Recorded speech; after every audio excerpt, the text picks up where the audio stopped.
Hey, hi, hello.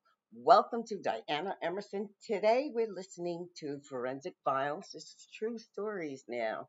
This is Naughty or Nice. A beautiful mail-order bride, her millionaire husband, and the gardener. As unusual a love triangle as you'll ever find. Until one of them died in a suspicious car crash. Was this truly an accident or something more sinister?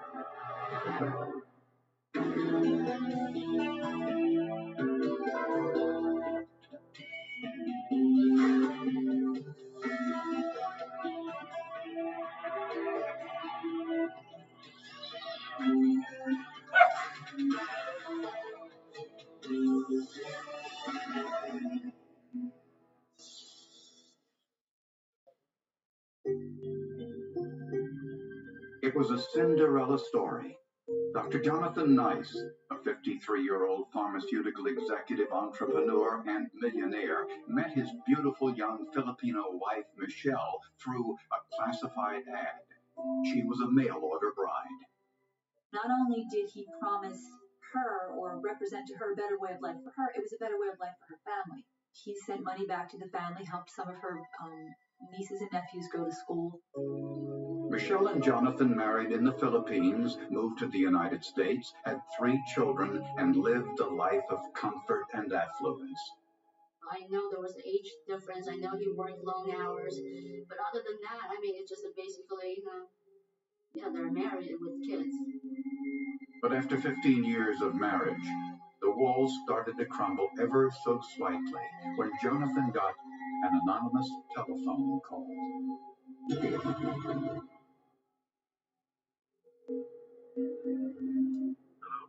Dr. Nyce, I'm having an affair with your wife. Here's some proof. I want to see you again. When can you do it? Anytime you want. He clearly recognized his wife's voice. She was, Filipino. She had a very distinctive voice, and he knew it was her. It appeared that there was sexual activity taking place. The caller demanded $500,000, or else he would embarrass Dr. Nyce by releasing the tape to the couple's friends and business associates. Nyce immediately confronted his wife, Michelle. She states that yes, she did have the affair, that the individual she had the affair with is an employee at a landscaping company. His name was Miguel de Jesus. He was 32 years old. They met when de Jesus was doing work on the Nyce's yard. When questioned by police, de Jesus denied making the phone call trying to extort money from the couple. Miguel de Jesus was a guy who had several different social security numbers, was living with another woman. I think she was a common law wife, had gotten another woman pregnant and refused to pay child support. I mean, he was not an upstanding character by anybody's estimate. Michelle promised to end the affair, and Jonathan filed charges against de Jesus for the alleged extortion attempt. The story she told me is this guy was following her, stalking her. And that, that since he realized they have a big house and stuff, that he wanted to get some money from them. A local magistrate issued a restraining order. The gardener and Michelle were not to have any contact with each other again. The judge even asked Dr. Nyce, well, how far does he have to stay away from her? And Dr. Nyce just clearly and coldly said, stay away from my wife. But the story didn't end there. 5 months later, Michelle Nyce was found dead in her car, which was found down an embankment near a shallow creek. It looked as if the car swerved off the snow-covered road. Very isolated. It just so happened the night prior to this, we had a rather large snowstorm. But there were a number of suspicious clues. There were footprints leading away from the passenger side of the car. The footprints do say that someone was there and left the scene. It appears that someone had gotten out of the vehicle and left the scene. There was blood on the outside of the car, and a blood pattern on the driver's seat inconsistent with an accidental head injury. And perhaps most telling, Michelle wasn't wearing shoes. The bottom of her stockings were dirty. So obviously, at some point, she was walking around in her bare feet with the stockings, without shoes. So that was a red flag right there. There were a pair of women's brown shoes on the passenger side of the car, a color that didn't match her dark blue outfit. It was becoming clear to investigators that this was no accident. Although Michelle Nyce was found dead in her car, investigators didn't believe she was driving when the car ran into the ditch. She's a very short woman, no more than 5 feet, 5'1" tall, and the car is reclined. The driver's seat's reclined all the way back. At Michelle's autopsy, the medical examiner found evidence of not one head injury, but several. She had 4 separate lacerations, 3 in the forehead area that were separate, 1 to the top of the head. This would be inconsistent with a car crash, and more consistent with a blunt force trauma. Michelle had cuts and bruises on her hands, what appeared to be defensive wounds. This death, in my opinion, is clearly a homicide. The shoe impressions found in the snow leading away from the vehicle across the creek and up to a nearby road were from a man's boot. This was a secondary crime scene. This is not the location where this happened. That the location is somewhere else, but this is where the body was left. On the night of the murder, Michelle worked the evening shift at the cosmetics counter of a local department store. She left around 10 p.m. She told her husband she was going out for a drink with her girlfriends. But the owner of a nearby motel told police Michelle was there that night in a room with a man he identified as Miguel de Jesus, the gardener she had been involved with a year earlier. Michelle had reached out to the gardener and wanted to get together with him. He agreed to do so. When questioned, de Jesus admitted having sex with Michelle that night, but insisted he had nothing to do with her murder. He said Michelle left in her car around midnight and that he went home to his wife. He was with Michelle that night. He told us what they did, where they went, and again, all of that was verified. De Jesus did reveal one surprising piece of information. He claimed Michelle planned to divorce her husband. But I would never in a million years believe that she would leave the kids for the gardener. Despite outward appearances, investigators learned the couple was broke. Jonathan's company went bankrupt before he could bring his new drug to market. He was developing a new asthma-type drug, and he was a successful scientist. Unfortunately, it does not appear that he was as good a businessman as he was a scientist. And friends told investigators that Michelle had recently caught Jonathan in a huge lie. She went into this marriage thinking that he was 10 years younger than he actually was, and that did not come to light until 10, 12 years into their marriage. She was very upset about it, but it was one of those things that they already have kids or are married, she can't do anything about it. She was a young woman and she liked to go out dancing, and he, for a couple months, tried to keep up with that. I mean, he even said, I took Viagra. I tried to, he just was trying to keep up with his younger wife. Jonathan said Michelle never came home after work. He said he was home with the children and never left. Armed with warrants, police searched the Jesus' apartment and the Nyce's home, looking for shoes or boots that matched the shoe impressions or clothing with the victim's blood. The search went on for a number of days. We never could find the shoes because we looked Saturday, we looked Sunday, and on Monday there was actually talk of knocking in walls and vents to see where these shoes could be. Investigators now had 2 suspects. The question was, who had the stronger motive? And was there any forensic evidence to prove it? When Dr. Nyce learned his wife Michelle was with her lover earlier on the night she was killed, he was inconsolable. I just never seen him that way. He was just really sad and upset about Michelle. We all hugged each other. We were all crying, and then the kids were crying. You know, he just told them that, like maybe 5 minutes ago, prior to us coming. But police found evidence that Jonathan knew Michelle had resumed her love affair with the gardener. On his desk was this poem Jonathan had written. Your stainless steel heart like a knife rips open my soul to bleed, unattended, dying. You call me on the telephone and tell me not to worry. When, oh when will my dying end? With a warrant, investigators searched the Nyce's home. Although they didn't find any shoes that matched the impressions found in the snow near Michelle's car, they did find some suspicious items in the garage. One was a baseball bat that looked clean, but it was tested with phenolphthalein and was positive for the presence of blood.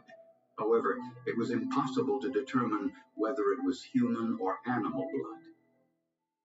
And they found Jonathan's clothes soaking in the washing machine. The water appeared to be pink. Unfortunately, we couldn't do a presumptive test of blood for it. Was it blood that caused that pinkish tint? Maybe. But perhaps the most surprising discovery in the Nyce's home was a pair of men's loafers, and on the bottom was a mysterious substance that couldn't be identified. Scientists tested the substance with infrared analysis.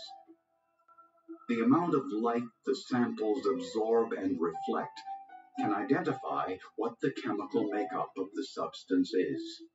That test revealed there were 4 different kinds of glue on the bottom of the loafers. But why would there be glue on the bottom of his shoes? Investigators found the answer when they discovered pieces of plastic hidden throughout the Nyce's home. Pieces were hidden in children's toy boxes. There was a Christmas tree box that had a couple pieces in it. The pieces looked like the bottoms of a pair of boots. You're wondering, did they get all the parts? If I'm missing a part, would I be able to put the toe to the heel if there's that one critical section missing? As if he were putting together a jigsaw puzzle, Ed Gainsbourg attempted to reassemble the sole of the boots. Piece by piece, it came together. The pieces were to the soles of a pair of men's boots, size 12. And forensic tests identified glue on the pieces of plastic that matched the glue found on the bottom of Jonathan Nyce's loafers.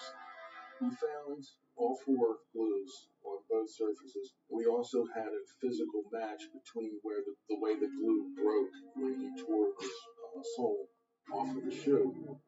Gainsbourg compared the reassembled sole to a scale photo of the boot print left in the snow near Michelle's body. The problem is it's snow and snow melts, and so very quickly the detail will disappear, and that's what happened in this case. Still, some detail remained in the photograph. There was enough detail to say that it was the same manufacturer's design and size. But why were the soles to a pair of boots glued onto a pair of loafers? Dr. Nyce had a pair of moccasins, and then he had gotten a pair of work-type boots, and he had somehow used a saw to shave the sole off of the boot, and he put it on the bottom pair of moccasins and glued them on there. I guess for comfort reasons, so he could go outside without wearing out the sole of the moccasin. This forensic evidence suggests that Jonathan Nyce wore these loafers on the night of the murder, leaving the impressions in the snow. When he got home, he removed the soles he had glued on, cut them up, and tried to hide the pieces throughout the house, thinking that no one would ever suspect what he did. I think it was very crucial. There was a pretty good circumstantial placement of these shoes at the scene of the crime, moving away from the crash site. Lastly, scientists found tiny spatters of blood on the garage wall. And they also found bloody towels hidden in the chimney. DNA testing identified the blood as Michelle's. Based on the forensic evidence, prosecutors now had a pretty good idea what happened on the night of Michelle's murder. Quite simply, he's just a coward. Bottom line. There was no question that Jonathan Nyce knew his wife had resumed her affair with their gardener, Miguel de Jesus. The poem found on Jonathan's desk proved it. But prosecutors do not believe de Jesus had anything to do with the extortion attempt a year earlier. They think Jonathan fabricated the call in order to make the affair public, to humiliate his wife and get the court order to keep de Jesus away so he could rebuild his marriage. But Jonathan's pharmaceutical business went bankrupt. Michelle was forced to take a job at the cosmetics counter of a department store and apparently lost interest in staying married. So she resumed her affair with de Jesus. And Jonathan realized it when he called Michelle on her cell phone and there was no answer.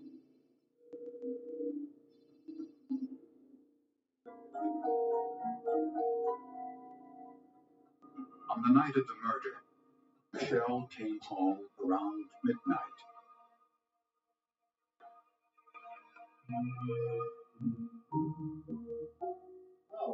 And prosecutors say there was an argument.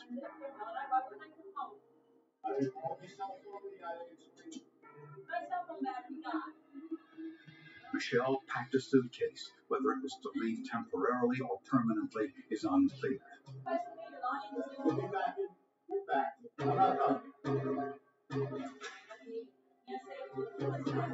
In the garage, the forensic evidence suggests the fight turned violent. Jonathan grabbed a baseball bat and struck her repeatedly in the head. To cover up the crime, Jonathan pushed the driver's seat of Michelle's car all the way back, put her body inside, grabbed a pair of her shoes and the suitcase, then drove 1 mile to the nearby creek. He maneuvered the vehicle down the slight embankment and staged the accident. The foot impressions leading away from the car tied Jonathan Nyce to the scene. Prosecutors think he walked the 1 mile back to their home. Later, Jonathan cleaned the blood from the garage, but tiny amounts of blood spatter remained. He also removed the soles he glued to the bottom of his loafers, cut them up, and tried to hide pieces throughout the house. Police arrested Dr. Nyce and charged him with his wife's murder. He just started to sob uncontrollably and admitted to causing the injuries to Michelle. Jonathan claimed that Michelle attacked him first with a knife, but investigators found no evidence of a knife like the one he described. You tell me she was holding something. I need you to describe this action and what she was holding to the best that you can. Well, it was just, a straight stab right at my neck, and she would. I mean, if I hadn't moved, she would have gotten me all the way through. He said he opened the door to assist her out of the car, and that in this dark garage, she lunges at him with this stiletto. He says as she's coming out of the truck, she falls, she hits her head, and that's allegedly what causes the injuries. No one believed his version of events. I'll have a separate meeting with someone regarding reduction of bail. It was ridiculous. It made absolutely no sense. If this is truly an accident, why would he go to that extent to try to hide evidence from the police? If it was an accident, he could just report it. At the trial, the defense team argued that Michelle's affair constituted provocation. The judge permitted the jury to consider that possibility. When the defense attorney cross-examining Miguel de Jesus said, "By the way, did you use a condom?" And he said no. And I glanced over at the jury and I saw one of the women sort of like shake her head. The jury found Jonathan Nyce guilty of the lesser charge of passion provocation manslaughter. He was sentenced to 8 years in prison.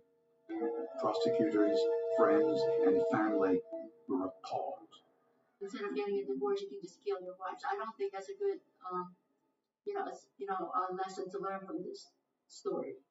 The jury has to believe that he was indeed provoked. And also that between the provocation and the murder, he had no time to calm down. After you already know about the affair, if that's still passion provocation,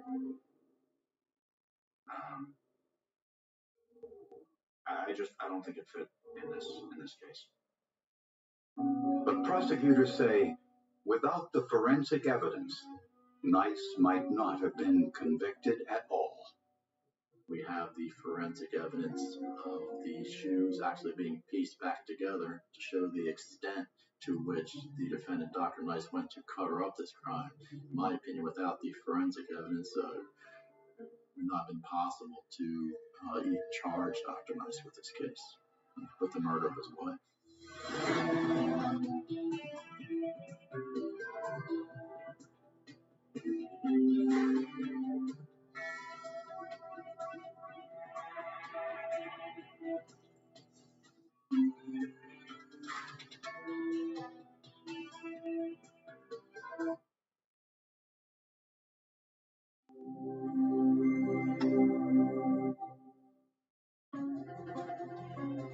It took a Russian immigrant just 7 years to rise from a janitor to one of the most successful stockbrokers in the United States. Then he disappeared. A dog hair, a piece of plastic, and a speck of orange paint were all that remained in a crime motivated by jealousy and greed.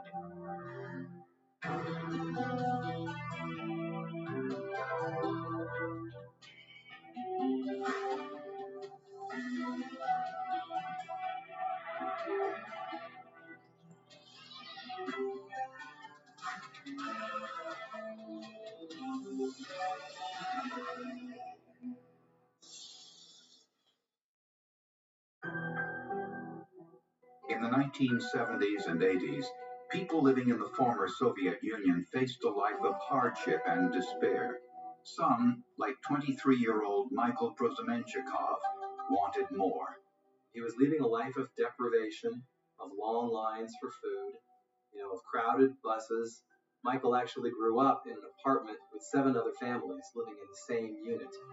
With little to lose, Michael and his family emigrated to the United States. At first, Michael took a job as a janitor. He worked hard, perfected his English, and waited for the right opportunity. He grasped at the American dream in all of its incarnations. He wanted to have material wealth. He wanted to have recognition for being successful at a career. This is a guy who was really driven, who had goals, and he really set out aggressively to accomplish them. Eventually, Michael earned a license as a stockbroker, passed a test for securities dealers, and got an entry-level position in a Minneapolis firm. When he started out, he asked his fellow Russian immigrants for business, and they responded generously. Within 7 years, Michael was earning well over $1 million annually, and he liked to make sure everyone knew it. And tell you the truth, a lot of people didn't like him because he was making such approach. Like, I am, big shot forever. I drive a Mercedes, big deal. I drive Mercedes too, but who cares? On January 28, 1991, Michael told his wife he'd be working late, but he never came home. I said, Michael didn't come home last night. My wife turned to me right away and she said, I bet he's dead. Police found Michael's car in the parking lot of Lake Minnetonka, just a few blocks from his office. A police officer actually saw the Mercedes parked there around midnight that evening also, which was unusual. It's an isolated beach, a very cold January evening, and here's this Mercedes sitting there at the beach. Michael's briefcase was on the front seat. There was no blood in the car, or any sign of violence. Investigators found what appeared to be blood on the frozen surface of the lake a few hundred yards away, but tests on the stain were inconclusive. 2 days passed. Then a workman at a city compost pile saw a flock of crows hovering around some discarded Christmas trees. And I looked in there and it was quite obvious. It was a bent section of a human leg all the way up to the hip. And I just thought, well, this guy's a pretty big guy. Investigators also found a human torso. The head and the hands were missing, so it looked like someone was trying to get rid of anything that could be identified as far as identifying the body. But they did find the end of a fingertip. When police ran the fingerprint, they discovered it matched the fingerprint of Michael Prosemenchikov's brokerage license. Law enforcement theorized that Michael may have been targeted because he was a Russian immigrant, so they urged caution. Then the FBI called me and said, please do not come to the funeral. And I said, well, why? Well, the word is that you're a friend of his. Whoever did this could shoot you at the funeral. So don't come to the funeral. And I thought, wow. Investigators took this unusual step because they had no idea why Michael was murdered. But they did know he had plenty of enemies.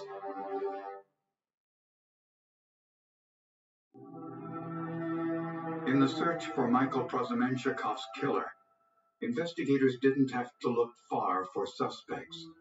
Although Michael made a lot of money for himself as a stockbroker, not all of his clients liked the way he did it. Zena Sherrill says she gave Michael $20,000, but told him to invest only in stocks that she chose. I came to you and I said, this is the deal. You do not touch it. This is whatever you do what I tell you not to do. He said, yes. Almost immediately, Zena realized Michael was buying and selling stocks in her account without her permission. I had a bill from the company that I owe them almost like $8,000 or $10,000 for commission buying and selling. So I went to his company and I said, Mike, look, this is for me. In the brokerage business, that's called churning the account, buying and selling stocks in a customer's portfolio for the sole purpose of generating commissions. Other clients alleged that Michael promised returns of 18% a year in order to get their business, a practice that's illegal in many states. Michael, he crossed a lot of bridges.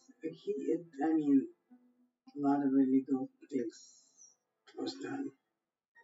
Investigators also learned that Michael didn't always pick good stocks. For example, he bought shares in Texas Air for many of his clients at $48 per share. In a matter of weeks, it fell to $15. I would say most of the people we had talked to that had lost money were really not that upset that Michael had disappeared or that he had been murdered. We even had several people that said they wish they could have done it. On the night Michael was reported missing, his wife said he called her around 8:30. He said he was with a client and was working late. She also said Michael asked her for his supervisor's home telephone number. In phone calls to his wife that night, he spoke Russian, which she considered unusual. Michael did not like to speak Russian in front of American clients. He considered it rude. You'd only speak Russian in front of some other Russian. She just assumed that whoever he was with was some other Russian.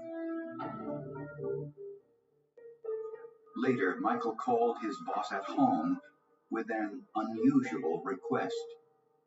He was asking for money, $200,000, that he said he needed to raise for a client that night. This, of course, put everyone on their guard, because to get a call from a broker at night seeking $200,000 is highly unusual. Michael said his client was leaving town early the next day and needed the money immediately. Naturally, Michael's boss said no. He just said, it's not that we're unwilling to come up with the $200,000, but we certainly aren't going to be able to come with it tonight. And Michael's boss said that he made a strange reference to a boat. What he said was, didn't you tell me that your father gave you $200,000 to buy a boat, to help you buy a boat. Well, his supervisor hadn't told him anything like that.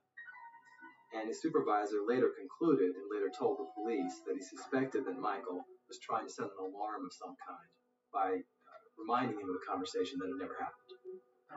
The medical examiner believes that Michael was killed later that night. It's difficult to be precise, but because he wasn't completely frozen, I didn't think he'd been out there longer.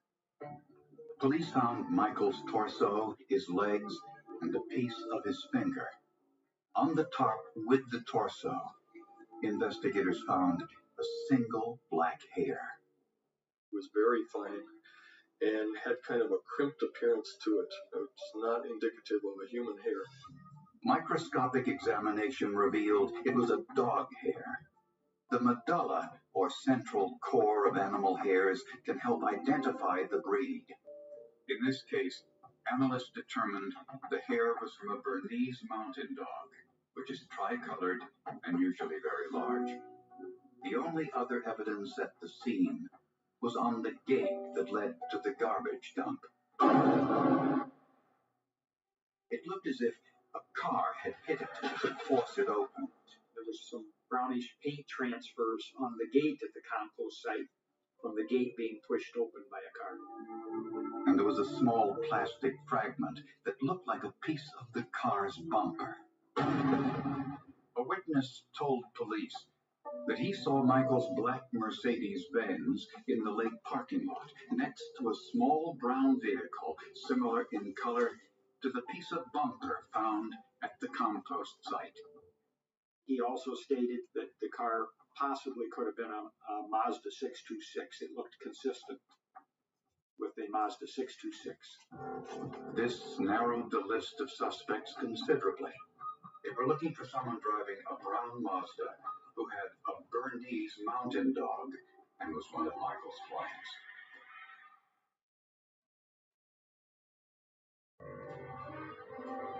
While investigating the murder of stockbroker Michael Plazamenchikov, investigators learned he had many disgruntled customers.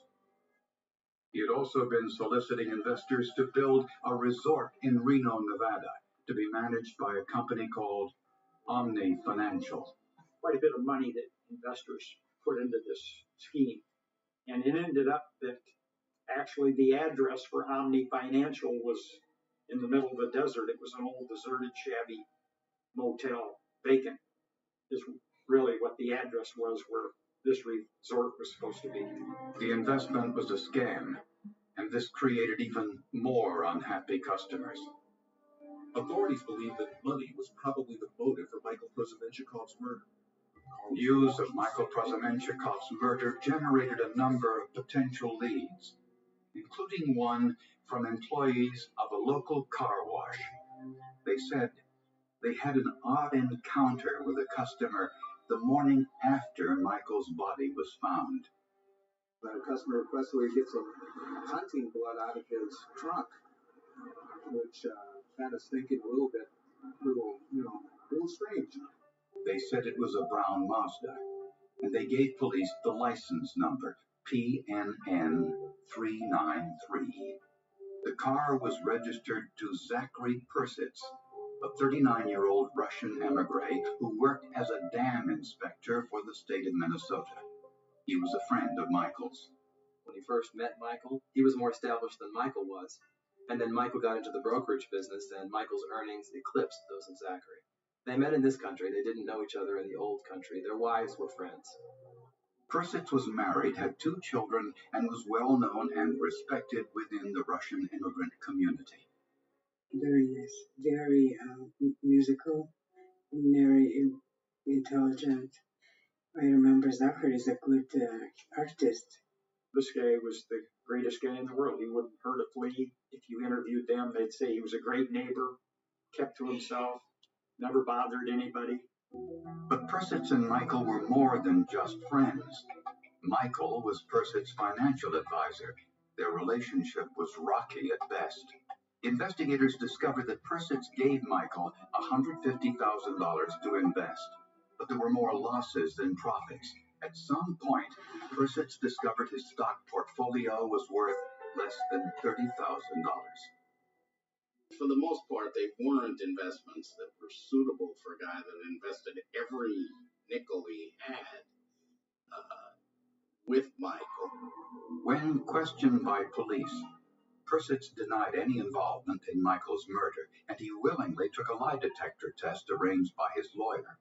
My investigator and co-counsel had developed a suspicion that he hadn't done this, and so I called a polygrapher and had Zachary tell him that he hadn't done it. And he passed. And forensic testing could not determine the origin of the blood in Persitz's trunk. At the time, DNA testing wasn't as sophisticated as it is today. Back then, the DNA testing procedures that we used required DNA to be what's called high molecular weight. We needed DNA that hadn't gone through any degradation processes at all. But investigators did find some suspicious damage to Persitz's car. It had damage to the front right end. The paint was scraped, and the bumper was broken. The scratches on the bumper had what appeared to be tiny specks of orange paint, which were removed with a small probe. The samples we're talking about are perhaps the size of a period or a small dot with a pencil. So we're talking microscopic sized chips of paint. The paint sample was compared to the paint from the broken gate using a process called a solubility analysis. Chemical solubility tests are a series of reagents, solvents, or reagents that may cause color reactions or cause it to dissolve or swell or do something, color change. And if they are similar, that means that the paints could have had a common source. The test showed that the paint on Persitz's bumper could have come from the gate, but the sample was too small to be conclusive. But the piece of broken bumper found near the gate was of more value. The forensic analysis revealed it could only have come from one source. It was just a perfect match. They were unevenly cracked, so the odds of the pieces that they recovered from the accomplice being a perfect even match to Zachary's car, the odds of coming from some other source were so amazing that they just decided this had to have come from Zachary's car. And investigators learned that Persitz owned a dog with long black hair, which proved to be microscopically similar to the single dog hair found with Michael's body. Finally, investigators sprayed the inside of Persitz's car with luminol. It revealed evidence of a gunshot. It looked like stars. There were hundreds of spots on the roof of the headliner of the car, which would have been consistent with the high velocity mist if someone gets shot in the head. This indicated that Michael was sitting in the driver's seat of Persitz's car when he was killed. Investigators found a receipt in Persitz's office for a pair of handcuffs that could have been used in the abduction. I mean, they had the receipt, they had the guy that he bought them from. Zachary Persitz was arrested and charged with first-degree murder. Even his lawyer acknowledged the strength of the prosecution's case. China's case was like being a human punching bag.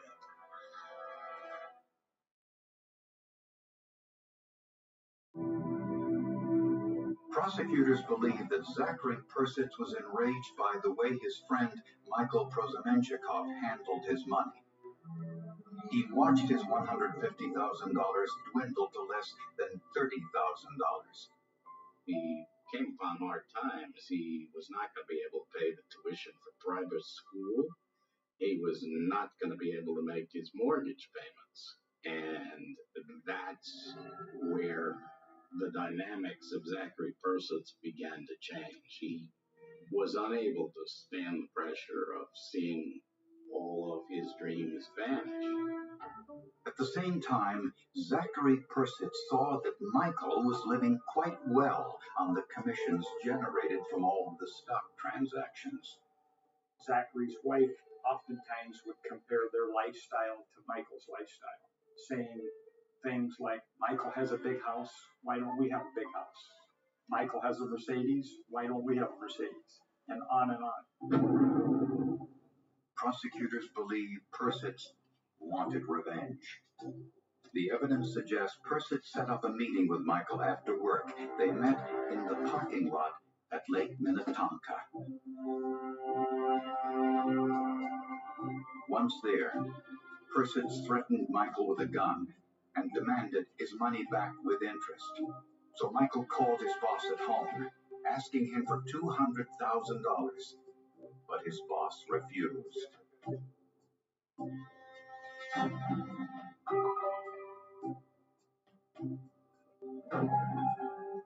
Persitz handcuffed Michael to the steering wheel of his car and ordered Michael to drive to a deserted location.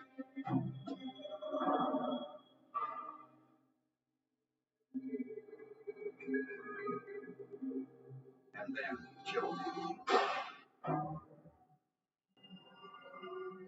Persitz put Michael's body in the trunk and drove to the compost site about 60 miles away. Persitz broke through the gate with the car's bumper, leaving a small piece behind. After dismembering Michael's body, Persitz wrapped the torso in a tarp. Unbeknownst to him, a single black hair from his pet dog was on the tarp. The rest of Michael's body and the gun have never been recovered. He thought he could pull off this homicide and not get caught because he had it all planned out. And he didn't realize how tough it is to hide trace evidence, forensic evidence. It's always going to be there. Zachary Persitz pled not guilty by reason of insanity. The jury, however, rejected that and found him guilty of first-degree murder. He was sentenced to life in prison. For Michael Prosemenchikov, the American dream had turned into a tragedy. But the trail of evidence left no doubt who was responsible. The forensic evidence was the case. The investigators did an overwhelming and professional job.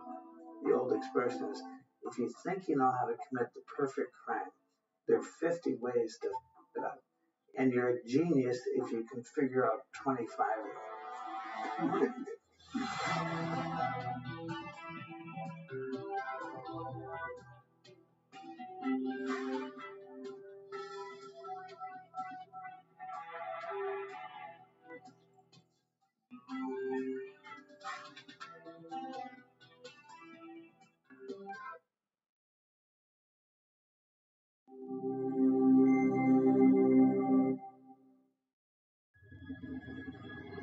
An ex-convict was suspected of a brutal double homicide because his driver's license was found at the scene. In the past, this might have been enough for a conviction, but a dish of ice cream pointed investigators in a different direction.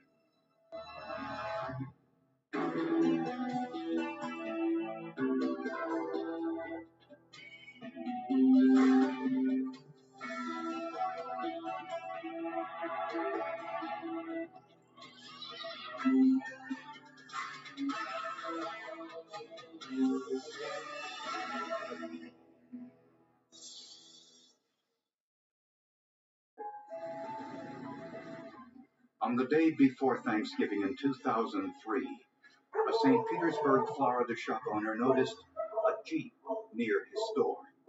It had blood and it had all kind of things inside of it. It had a purse inside of it, and the seatbelt was hanging out, and just a lot of things you could tell it wasn't right. The right front windshield was shattered, and we found a purse with contents and identification and money and so forth relating to the female passenger.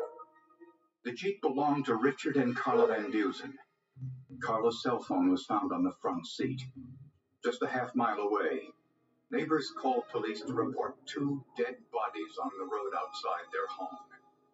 They were identified as Richard and Carla Van Dusen.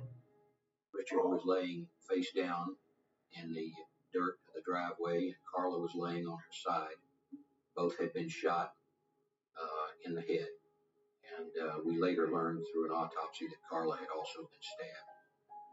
Richard and Carla had been married for 3 years. They had 3 grown children from previous marriages. My son, he said, they're dead. And I said, did they have an accident? And I said, are you sure? Several times I asked him if he was sure. And then he told me that they had been found and that they had been murdered. And I don't even remember after that. Investigators had 2 crime scenes, the Jeep and the area where the bodies were found.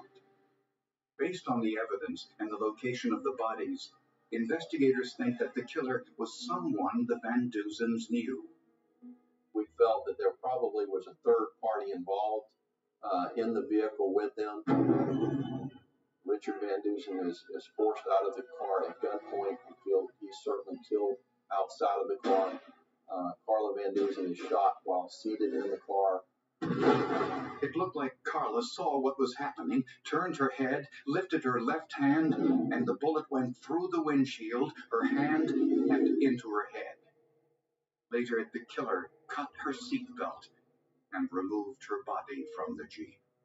Investigators believe the killer then drove the Jeep a half-mile away and abandoned it. On the ground near the Jeep, police found a Florida driver's license. It belonged to someone named Henry Sullivan. We learned that Mr. Sullivan had a comparatively extensive criminal arrest record, from narcotics to crimes against persons, battery and aggravated battery, probation violations. He had a reasonably extensive record. When police went to Henry Sullivan's apartment, they found a vintage red 1971 Chevrolet Cheyenne pickup truck parked outside his apartment. Incredibly, the truck belonged to the murder victims, Richard and Carla Van Dusen. It had been completely restored. It was a classic truck. It was a definite eye catcher, and in fact, what I would describe as one-of-a-kind pickup truck. When questioned, Henry Sullivan denied any involvement in the murders. With his driver's license found at the crime scene, it looked like an open and shut case. But it was just the beginning.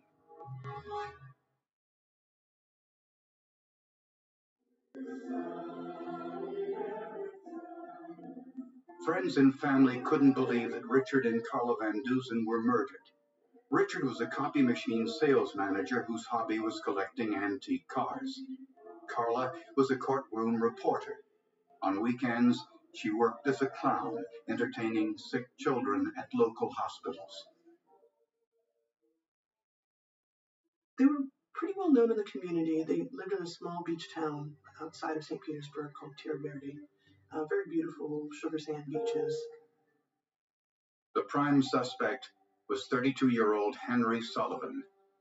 He couldn't explain why his driver's license was found near the Van Dusen's abandoned Jeep, and insisted he was innocent.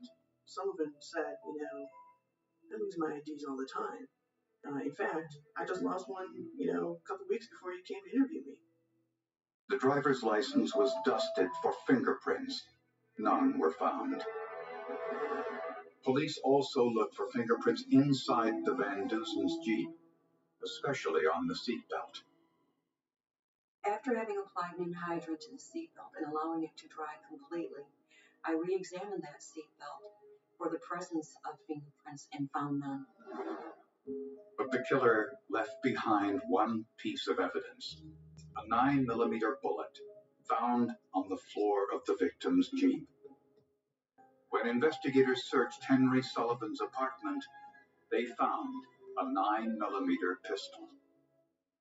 Investigators found that Sullivan was in possession of 2 9mm pistols, and that matched with the murder weapon that investigators had been looking for. One was inoperable. The other 9mm handgun was test-fired into a tank of water. That bullet was microscopically compared to the 9mm slug found in the Van Dusen's Jeep. Analyst Erica Henderson carefully examined the distinctive marks called lands and grooves, made when each bullet goes through the barrel of the gun. When you look down the barrel of a firearm, you will see the ridges and valleys. These ridges and valleys, once a bullet is fired, will be imparted on the bullet. So the bullet will also have these ridges and valleys. The test bullet and the one from the crime scene were turned repeatedly as Henderson checked and rechecked the markings. Just work the evidence. So I try to have tunnel vision because I don't want anybody ever to come around and say, you have a biased opinion. But the result showed that Henry Sullivan's gun was not the murder weapon.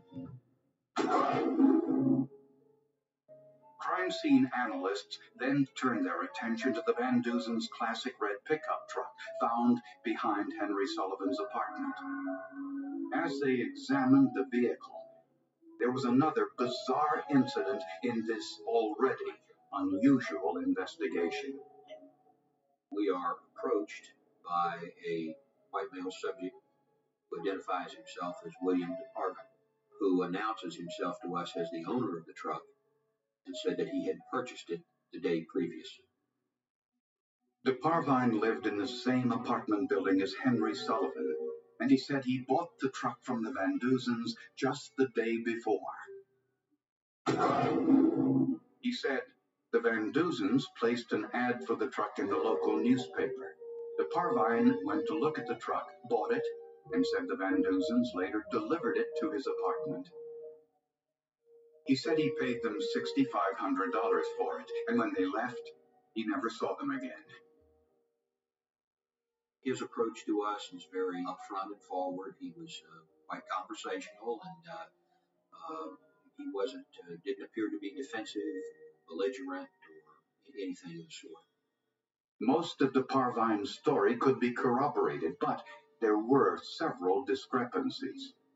What's he doing with a bill of sale for $6,500 when Van Duzen's telling a co-worker the day before he's found a buyer for $13,500? That just tells there's something not right here.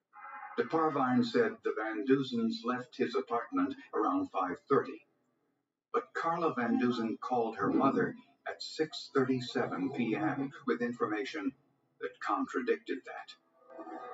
The night that they were killed, I got a phone call from Carla, and she was very excited. She said, "Yeah, I'm in the car. I'm driving behind Rick and the guy that bought the truck, because he knows where to get the paperwork done tonight."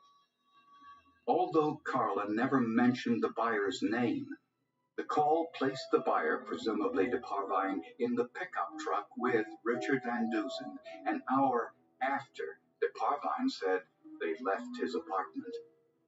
It just kind of went through my mind as to what is the hurry, that you have to go out at night to get this paperwork done.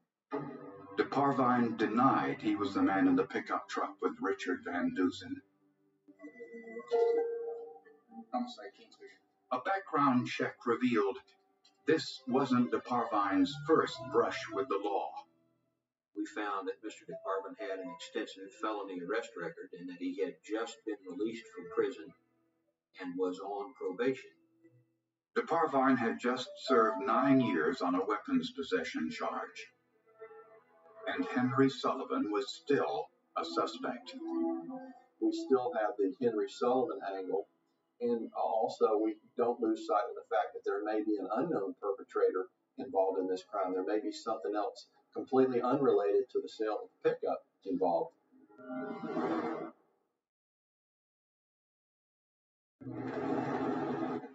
Based on DNA testing and blood spatter analysis, investigators believe Richard Van Duzen was pulled from his Jeep and shot outside the vehicle. His wife, Carla, was sitting in the passenger seat and was shot through the windshield. But on the steering wheel, investigators found blood, which did not come from Carla or Richard. The samples that were tested from the steering wheel were consistent with being human blood. Those samples were tested to develop a DNA profile. Perhaps the killer nicked his hand while cutting the seatbelt to remove Carla's body, and the blood dripped onto the steering wheel while he drove the Jeep to the dump site.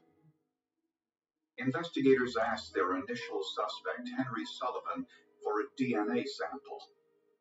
Testing showed it was not his blood in the car. Sullivan wasn't involved in the crime, so the mystery was, how did his car get there? And investigators soon had another theory for how it got there. Henry Sullivan had a brother who was stopped for a traffic violation on the night of the murders. He told police that night that his name was Henry. We have another person using Henry Sullivan's name and date of birth. Could he be the killer and the one that's dropped the driver's license at the scene where the vehicle was found? Justin Sullivan had a warrant in existence for his arrest, wholly unrelated to any of the matters pertaining to this case. In an attempt to evade that, he gave his brother's name.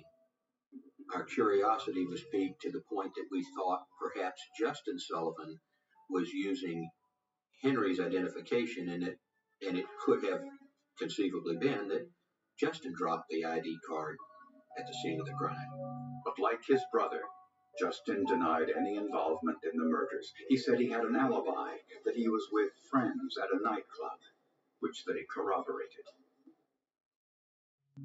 Then, investigators asked their third suspect, William DeParvine, for a DNA sample.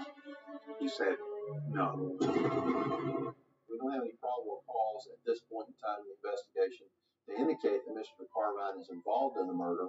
Therefore, we don't have enough information to draw a search warrant. Without a warrant, police couldn't get a genetic sample directly from DeParvine. But there were other ways. We were looking for him to either eat something, drink something and discard it, chew gum and discard it, or even spit so that we could swab that up. A team of detectives was assigned to follow DeParvine everywhere he went, hoping to somehow get his DNA samples. When someone's out on foot, like at a mall, we work in pairs of 2, so therefore if you've got 10 people, you've really only got a team of 5 following a person. And you need at least 8 to 10 people to follow somebody so that they don't know they're being followed. DeParvine had earned a law degree while he was in prison, and he was very careful, either because he was disciplined or he knew he was being followed. Mr. DeParvine is an intelligent individual. He's not your average type of criminal. He led a very monotonous, very bland type of lifestyle. He would get up in the morning, he would go to work, and he would come back home and stay inside his little apartment and go to sleep. DeParvine was a construction worker, and he had no social life to speak of. For months, the surveillance continued with no luck. But DeParvine made a mistake during the Christmas shopping season. He stopped at an ice cream store and bought a dessert known as a blizzard. My partner at the time, and I watched him eat the blizzard and felt that the way he was slowly eating the blizzard and taking a spoon, raking it across his teeth, that spoon would possibly give us some DNA from Mr. DeParvine. DeParvine discarded the cup and the spoon, and investigators immediately retrieved the spoon from the trash. Technology has become incredibly sensitive and incredibly powerful, and there is the ability to obtain DNA from the smallest piece of evidence in a very reproducible, very reliable manner. On the spoon, scientists found saliva. They extracted DNA and compared it to the blood found on the steering wheel of the Van Duzen's Jeep. The results left no doubt. The DNA profile that was developed from the steering wheel was matched to the DNA profile that was obtained for William DeParvine, his known standard. William DeParvine was arrested and charged with first-degree murder. Yet he continued to maintain his innocence. He claimed his neighbor, Henry Sullivan, was the culprit and that the driver's license proved it. A jury would have to decide.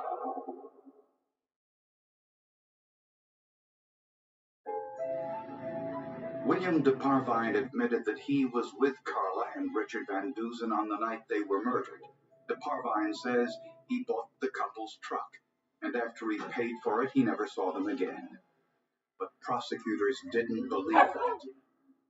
They say the Van Duzens delivered the car, but the Parvine didn't have the money. So he asked the Van Duzens to follow him to his friend's home to get the money.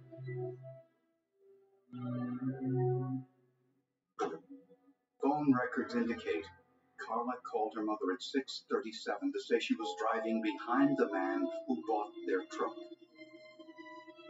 Although no one knows why, they apparently left the pickup truck at one location, and all three got into the Jeep on their way to get the money.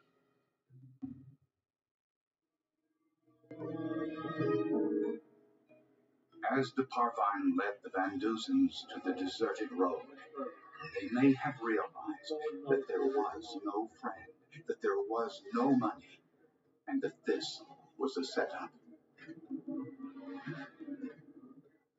The Parvine used a 9mm weapon to order Richard out of the Jeep and shot him.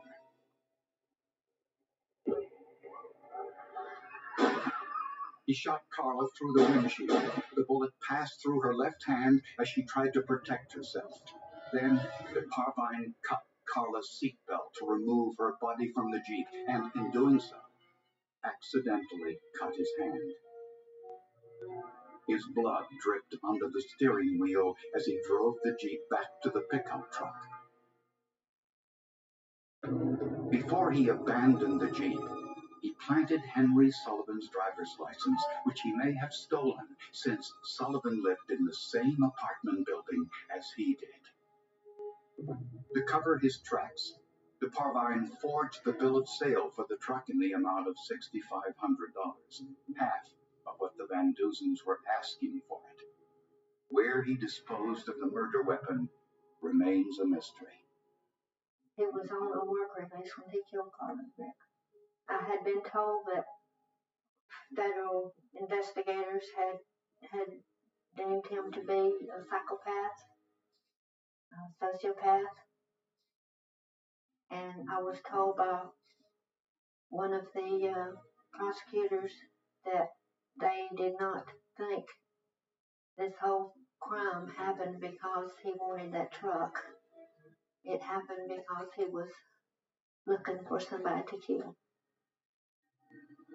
At the trial, the Parvine insisted he was innocent and took the stand in his own defense. As soon as Mr. Parvine took the stand, then prosecution turned very aggressive and went after Mr. Parvine and basically started to pull apart all of the alibis. The Parvine told a series of stories trying to explain what happened, but none of them matched the physical evidence.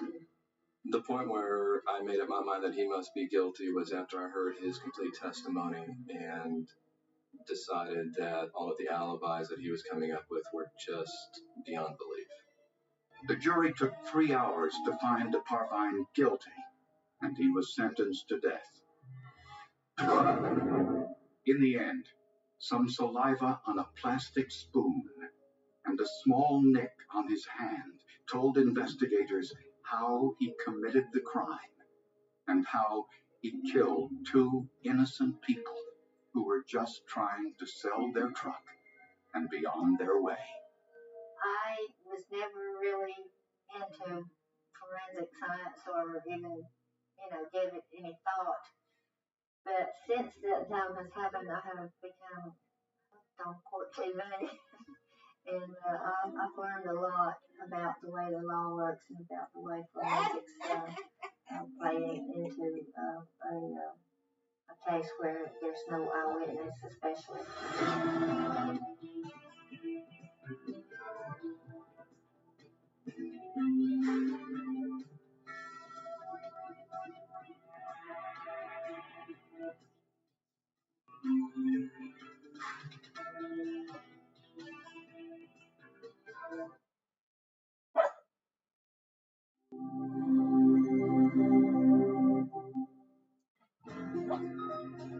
A little girl died, and investigators didn't know why or how.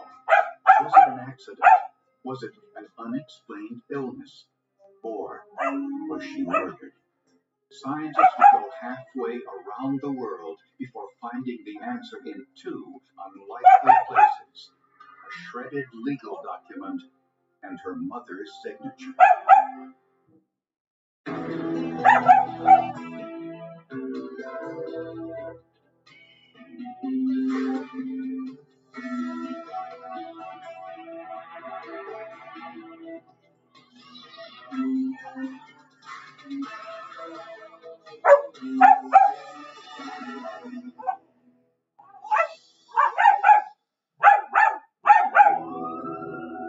In the spring of 2000, a 2.5-year-old girl was in the intensive care unit of a New Hampshire hospital fighting for her life. From the very beginning, no one knew that she had anything more than a bad cold. But then she went downhill so dramatically. Her name was Sunday Ebek, and her story was unlike any other in the hospital. Sunday was from the Sudan, where a bloody civil war was claiming thousands of lives. She and her family were lucky to be alive. She had to flee because of violence in her area. Her father was a political prisoner in Sudan. They had been refused from her family to remain in the Sudan because of that. People were being killed. It didn't matter what side you were on, we had to leave. Shortly after Sunday was born, the family fled to a refugee camp in Egypt. After 2 years, a missionary group was able to get them to a small apartment in Manchester, New Hampshire. No one in the family spoke English. The change from their life in Africa was enormous. There must have been a culture shock. This is an old mill city in New Hampshire, big mill buildings and whatnot, much colder weather. But this family moved in and started to prepare a better life, a safer life. They thought at least their kids could be raised without getting shot at.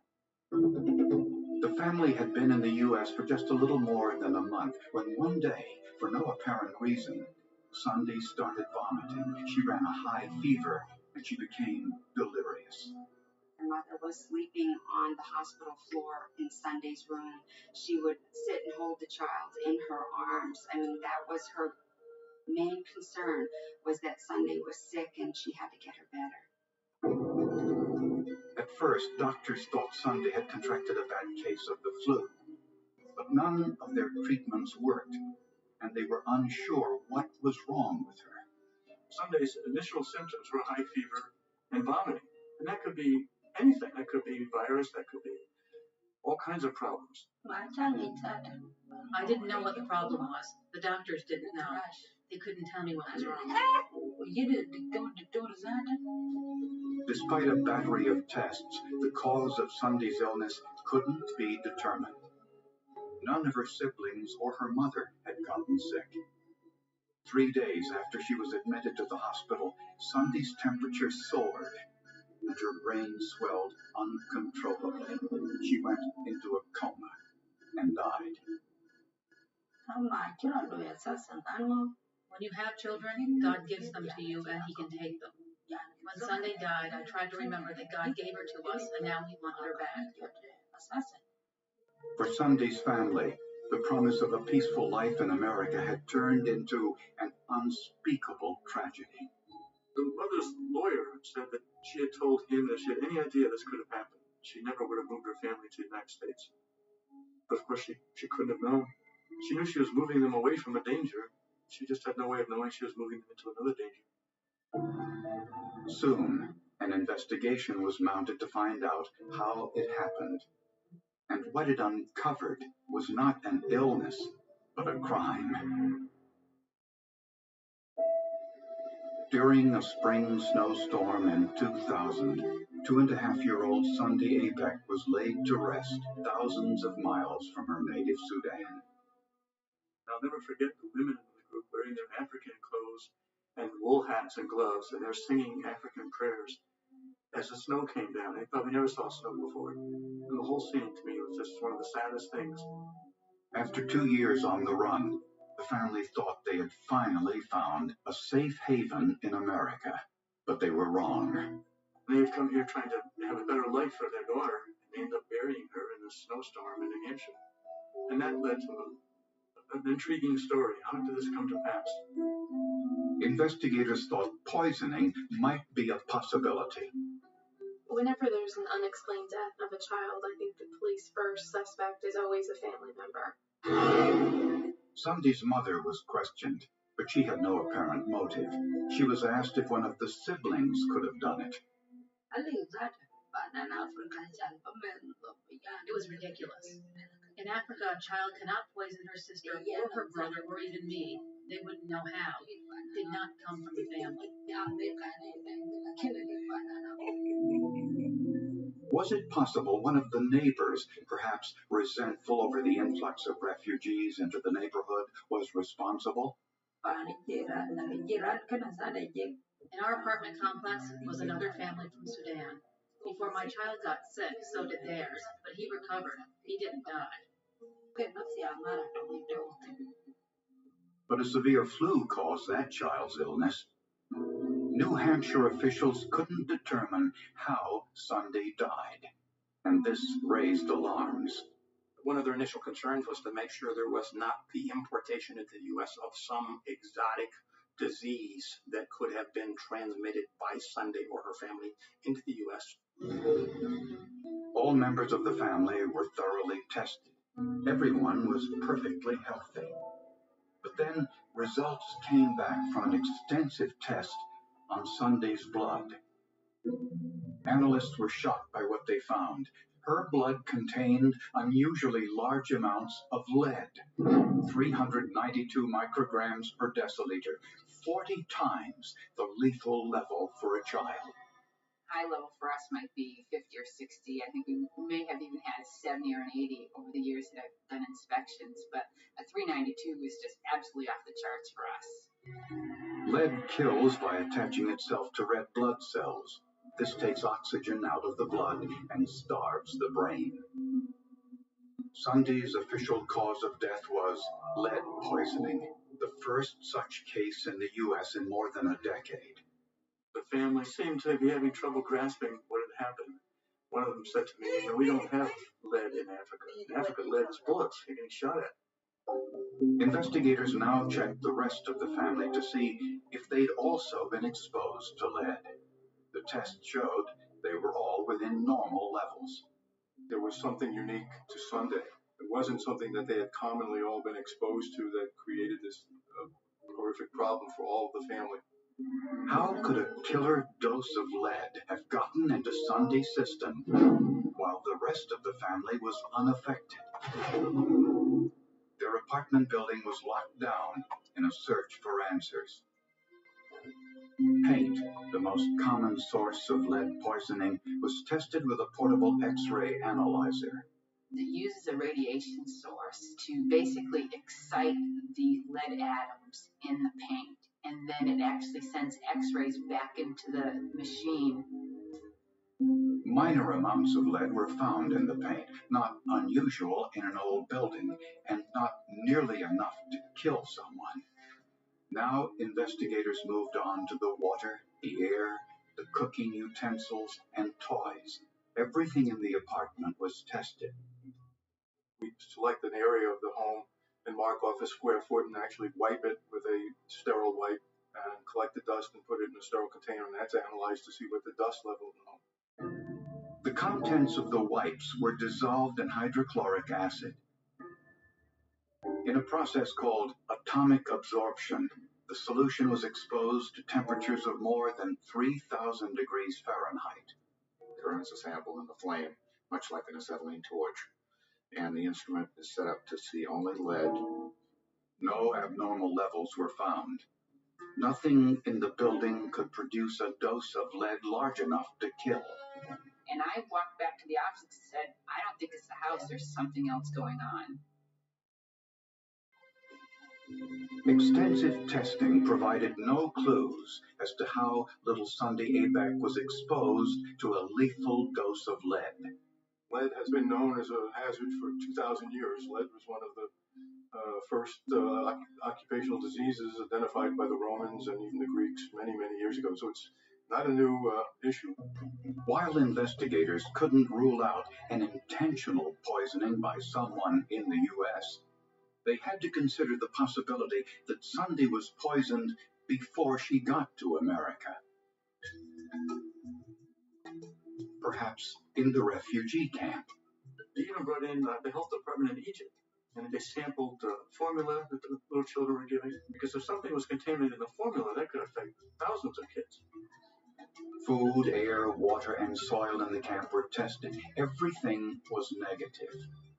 It seemed the question of how Sunday had been killed might never be answered. There was this mystery. What had happened to her and why?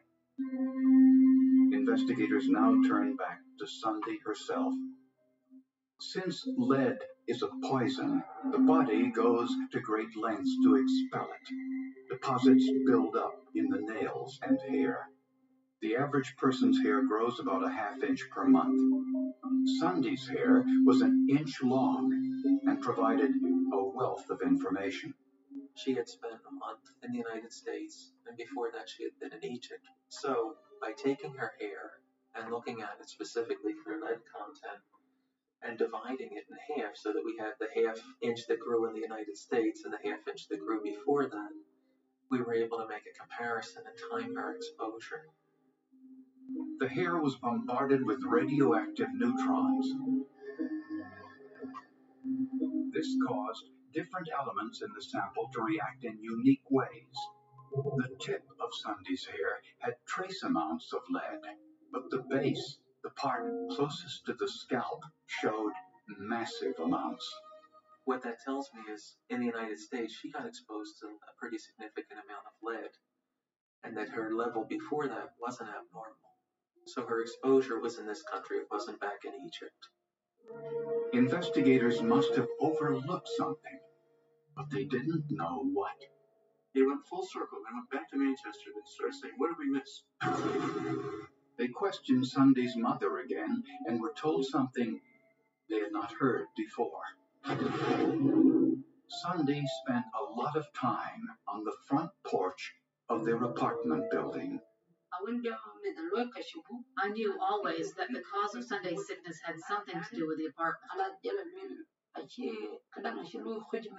They were able to ascertain that the child did in fact spend time playing on the porch, and the mother had seen the child pick at the paint on the porch. The porch of the apartment was in bad shape. The paint was old and peeling. Suddenly, investigators thought they'd solved the mystery. It looked to be a phenomenon called pica. The word comes from the Latin name for magpie, a bird that eats almost anything. Pica is a condition, particularly of children, but not always of children. It's sort of a craving for food items to eat. Lead paint often tastes sweet. So here's a little malnourished girl who's never had enough food, and it became pretty clear she was probably picking up chips of paint and sucking on them or chewing on them. Samples of paint from the porch showed levels of lead 37 times the legal limit. To see if it was this paint that killed Sunday, investigators brought in the Centers for Disease Control. The samples were dissolved in nitric acid and then heated, so the isotopes or chemical signature of the lead would be exposed. We can run the sample of analysis for the child's blood and compare that to the different potential sources that she was exposed to, and then plot that out, and we can either identify or exclude various sources.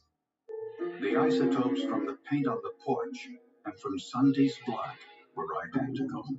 This test left no doubt. Sunday Abeck got a lethal dose of lead by eating the paint on the front porch of her apartment building. But the case was far from over. Investigators soon found evidence that someone knew Sunday was in danger all along and mounted an elaborate cover-up to keep that knowledge from her family and police. A year-long forensic investigation proved without a doubt what killed little Sunday Abeck. We concluded that lead paint and dust in the environment of her apartment in Manchester was the principal source of her lead poisoning. Property records showed the rental agent for the apartment building, James Annexstein, had been informed that his building did not meet current standards for lead safety. By law, he had to let his tenants know this. Landlords and property managers who lease buildings constructed prior to 1977, they are required to provide general lead paint warning notices. To prove that they had been informed, tenants must sign these disclosure documents. The landlord provided photocopies of these documents and signed an affidavit saying they were legitimate. Investigators weren't so sure. The tenants advised us that they had not signed those documents. We looked at the signatures on those documents and we're actually looking at them to see if they were forged. Document experts compared signatures from the documents to known signatures of the tenants. The signatures were exact matches. He was too good at it, actually, because the signatures were too much alike. If he had buried them in some way, it would have been a much more difficult case to resolve. The signatures weren't forgeries. They were duplicates of signatures from other documents the tenants had signed. The signatures are what we determined to be a layover. They were an exact replica of an authentic signature, which indicates to us that it was placed there by some other means and was fraudulent. One of these signatures stood out. It was from Sunday's mother, Mary Alaroot.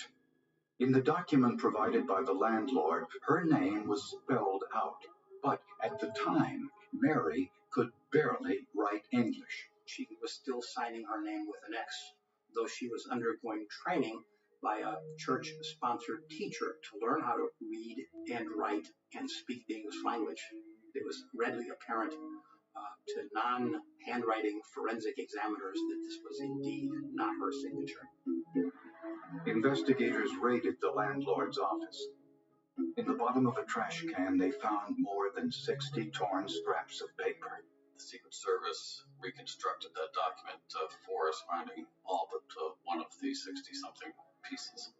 When the pieces were reassembled, investigators found the original forgery of Mary Alaroot's signature, identical to the one on the lead disclosure notice. He forged the signature of Sunday Abeck's mother on the lead paint disclosure form. He copied it and produced copies to the Environmental Protection Agency and the grand jury. The landlord's fingerprints were on the document. Mary Alaroot's were not. It's very unlikely that she had handled or had anything to do with that particular document.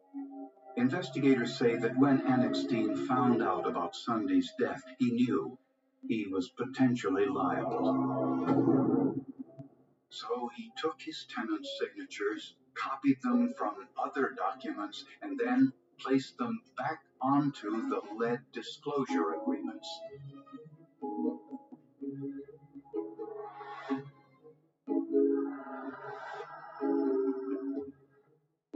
His biggest mistake was forging the signature of Sunday's mother. Apparently, he was unaware how she signed her name. So it was clear this was not her signature. If I were to grade his attempts here at forgery, he'd probably be about a D.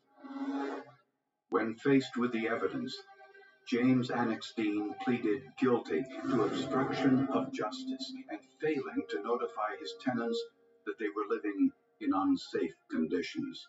What motivates all of our criminals in this arena? It's all about money. We want to save it, and at what cost? I think the cost in this one is real high.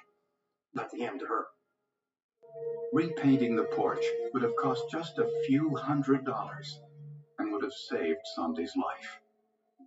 Her family won a $700,000 civil award against Annexstein and his real estate company.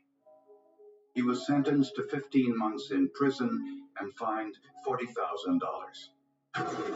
His was the first ever conviction in the U.S. for failure to notify about the presence of lead.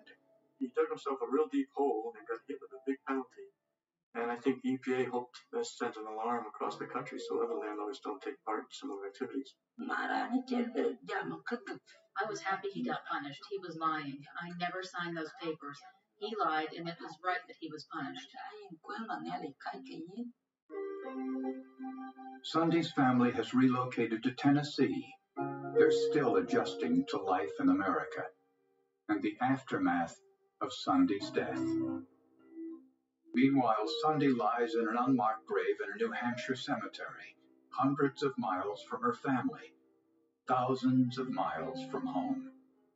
Her death could easily have been avoided, but thanks to the forensic analysis, it's far less likely another family will suffer the same tragedy. Her death couldn't have been solved without forensics. The work in the lab is what solved this case. And it happened at the federal, state, and local level. It took a lot of technicians to study this material and figure out exactly what happened. And they did, which is gratifying, I'm sure.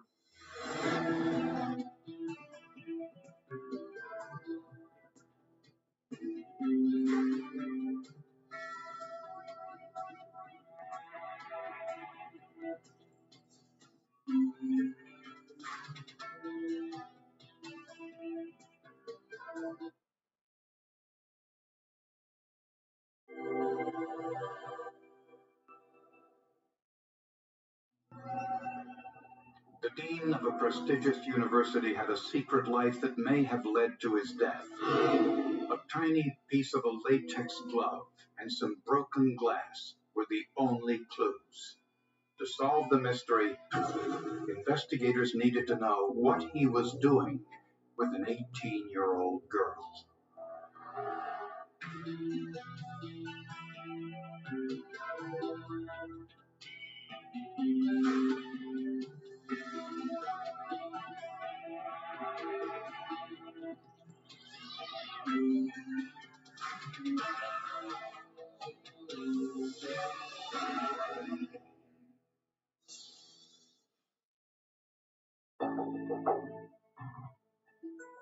For 12 years, students and faculty at Texas Tech University could set their watches by Douglas Miller's schedule. As the Associate Dean of Libraries, he'd arrive promptly by 8 a.m., a schedule that never varied, until one day he just didn't show up. If he was ill, he would call in and sort of thing. So we were aware that things weren't exactly the way they were supposed to be. Police found his car in a drainage ditch in Canyon Lakes Park, just 5 miles from the university. 53-year-old Doug Miller was dead in the back seat, and there was an 18-year-old woman, Viola McVeigh, found dead in the front passenger seat. Both were shot with a .380 caliber pistol. There were 6 bullets recovered at the scene that all 6 were able to be identified as .380 auto caliber, and they were all fired from the same firearm. Gunfire had broken both of the car's side windows, but there was no broken glass in the drainage ditch, which meant the murder took place elsewhere. It took hours for them to check the ground and the sticks and everything possible around the car before they could even pull the car out of the gully. And after that, they would remove the bodies out. The car was dusted for fingerprints, and the only ones found belonged to Doug and Viola. And investigators soon discovered why. They found what appeared to be a small piece of a latex glove beneath Doug Miller's body. It was the tip of a finger, is what it was. It was less than a half an inch. If the killer was wearing rubber gloves, this was a clear indication the murders were premeditated. You wonder right away, why is a 53-year-old male in a car with an 18-year-old female? What's that connection? Which, of course, we were all asking. Investigators learned that Doug Miller met Viola McVeigh for the first time just a few hours before the murders. A known prostitute, Teresa Williams, had introduced them. Doug Miller called Teresa Williams looking for a date, and Williams suggested her friend, Viola McVeigh. He would take out a young woman on a date several times and see where it would go. that it was not a situation he was asking for someone to sleep with him. Not real common, but it happens. Not that uncommon either. As far as I know, this might have been a lonely man that just enjoyed the company of these young girls. Maybe that's the naivety in me, that says that. Doug Miller was a divorced father of 2 grown children. Viola was an aspiring model and hadn't yet graduated from high school. Words can't describe how I felt. I loved her, but the way I truly felt for her, I can't explain it to you. Her fiancé, Jeremy Beaver, knew nothing about this paid date, but wasn't entirely surprised. She loved money. I know that. Whatever it took for her to, to provide for her and her family, that's what she was going to do. She didn't care what it was or how she had to go and get it. She just had that mentality. Investigators knew Beaver had nothing to do with the crime because he was in jail that night on a drug charge. I always tell folks it's almost impossible to get killed in Lubbock unless you're doing something you shouldn't be doing, unless you're someplace you shouldn't be.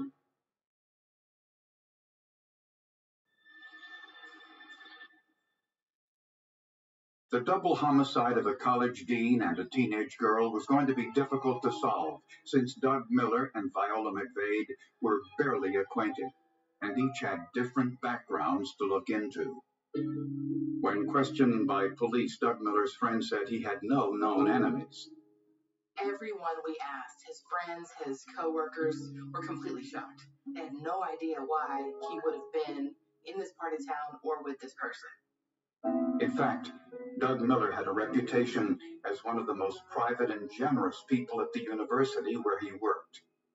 He anonymously set up a scholarship for a student assistant in the library.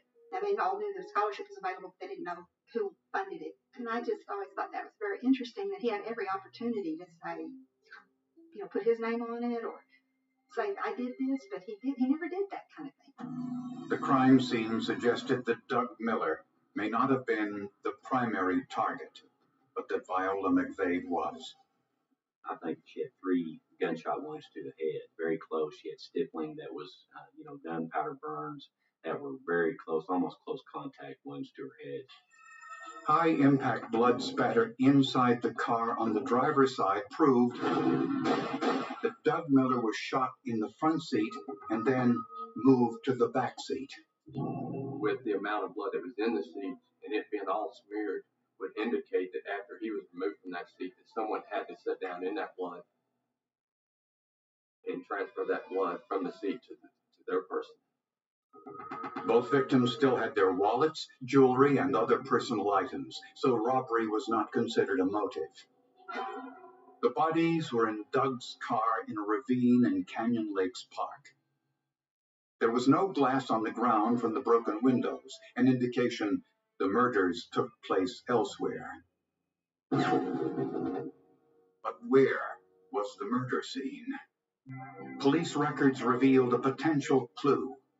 Around 10 p.m. on the night before the bodies were discovered, several people called police headquarters to report gunfire in a dark alley. I think the reason nobody saw anything is because nobody wanted to see anything. I think this is from an area of town where you don't want to be involved in telling what you may or may not have seen or heard.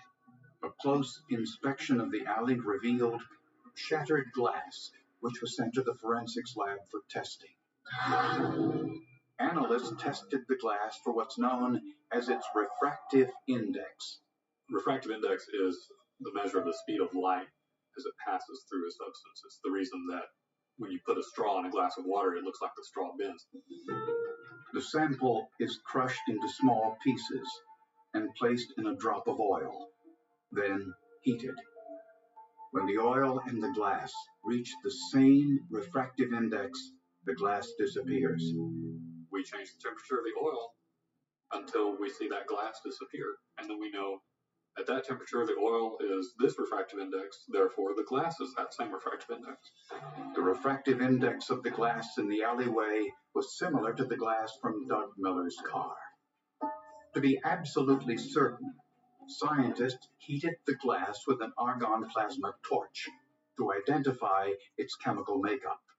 If the level levels of all 9 of those elements from the question sample fall within the range of those same levels for the known, then we say that's a positive association. And this proved the glass in the alleyway was from Doug Miller's car. That definitely was our first, link saying those two scenes are connected.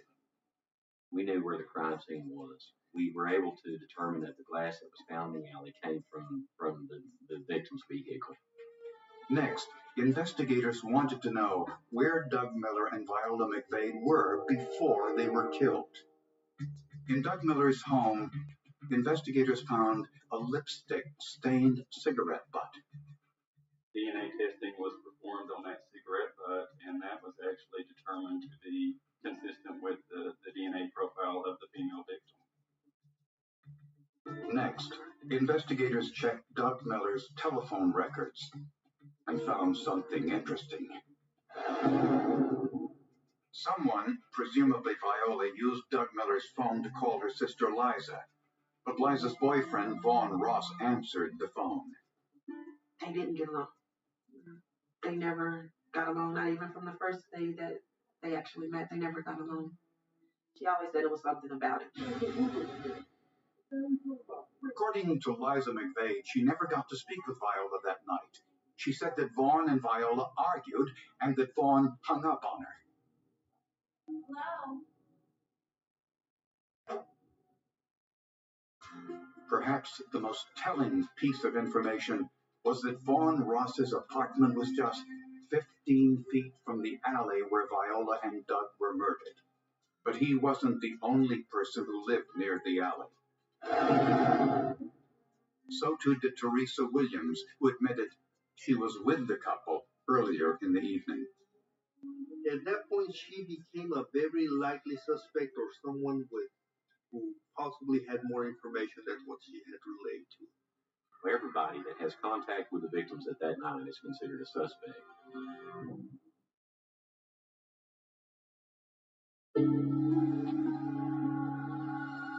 Police had a number of suspects in the double homicide of Viola McVeigh and Doug Miller. One was Teresa Williams, a prostitute who had introduced the two on the night of the murders. We knew what type of business that Teresa was in. We knew what type of things that everybody else and that kind of ran in the circle, did. And so, we made our own presumptions as far as that was concerned. Others included Viola's sister, Liza McVeigh, and her boyfriend, Vaughn Ross. Coincidentally, Ross was a master's student at Texas Tech University studying architecture, the same university where Doug Miller worked. But police found no evidence the two knew one another.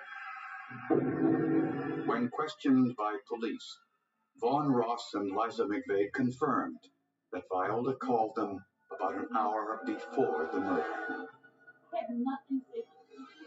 They admitted there was an argument and that Vaughn hung up on her.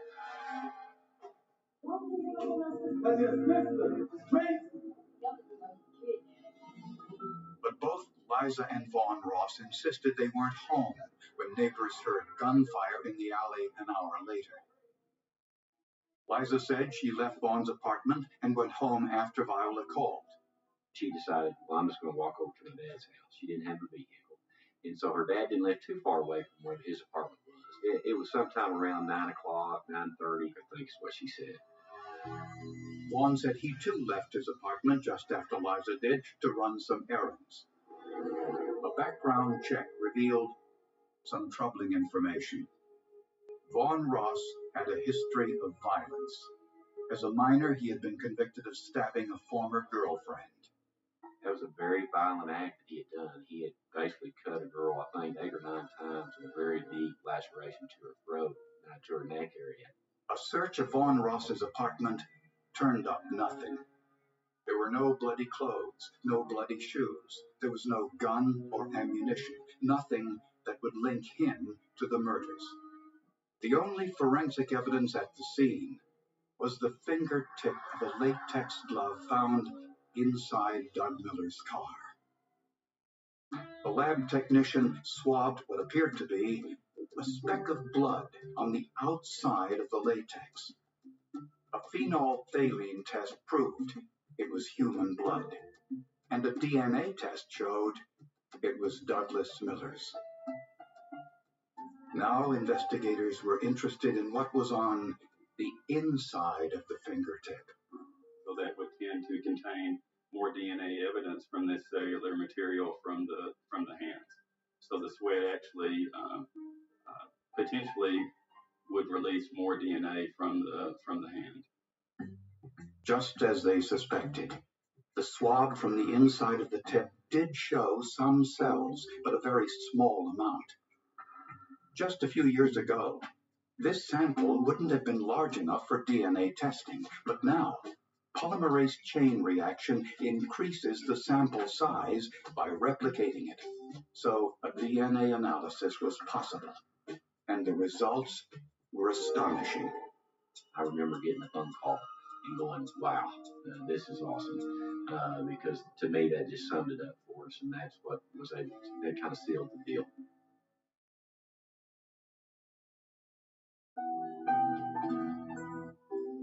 The microscopic skin cells on the inside of the ripped latex glove yielded some surprising news.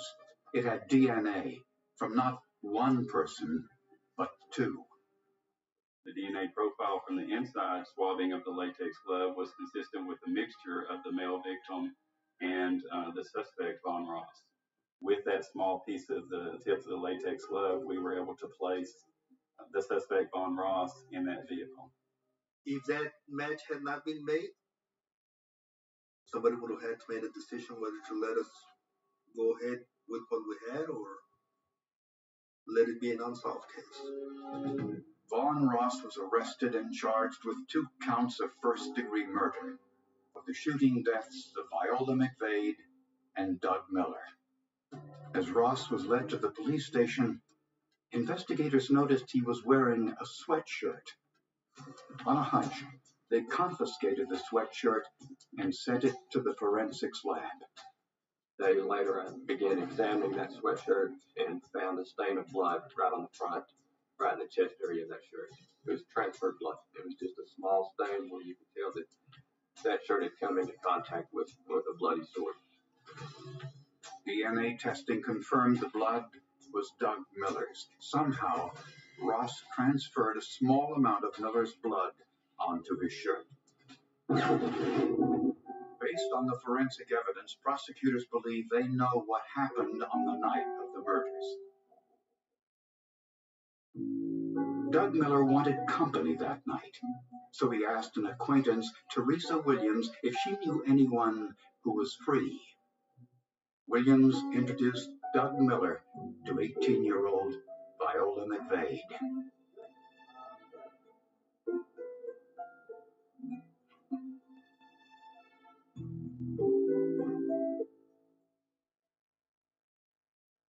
DNA testing of a cigarette butt revealed Doug and Viola spent part of that evening in Doug's home. Telephone records indicate Viola called Von Ross's apartment and asked to speak with her sister Liza. Ross refused. Viola may have suspected that Vaughn was physically abusing her sister and told him she was coming over to check up on her.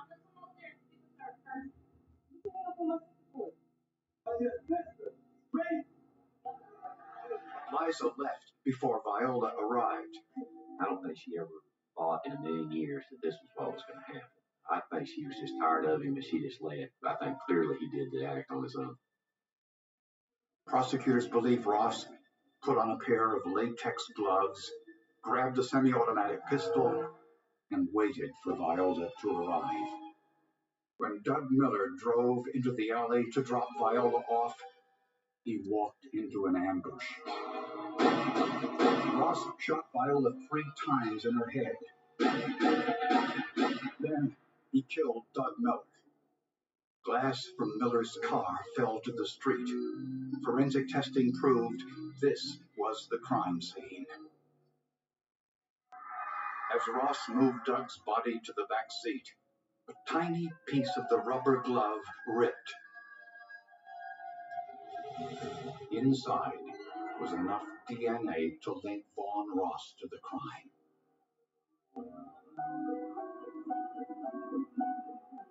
Ross drove 5 miles to Canyon Lakes Park and dumped the car in a ravine, then ran home. Investigators believe Ross dumped the gloves and the murder weapon in a trash bin along the way. He never realized he left the most incriminating evidence inside the car. I believe the tip of this latex glove was like the nail in the coffin on this case. Ross had a previous conviction for assaulting a previous girlfriend, so he was no stranger to violence. Prosecutors think in this case that Ross's animosity towards Viola McVade was what set him off. I have no doubt in my mind, sitting here in front of you today, that that's the reason that she was killed, is because of this hatred and this ongoing feud. Despite the forensic evidence, Vaughn Ross insisted he was innocent. But this telephone call, recorded in prison before the trial between Ross and his mother, clearly contradicted that.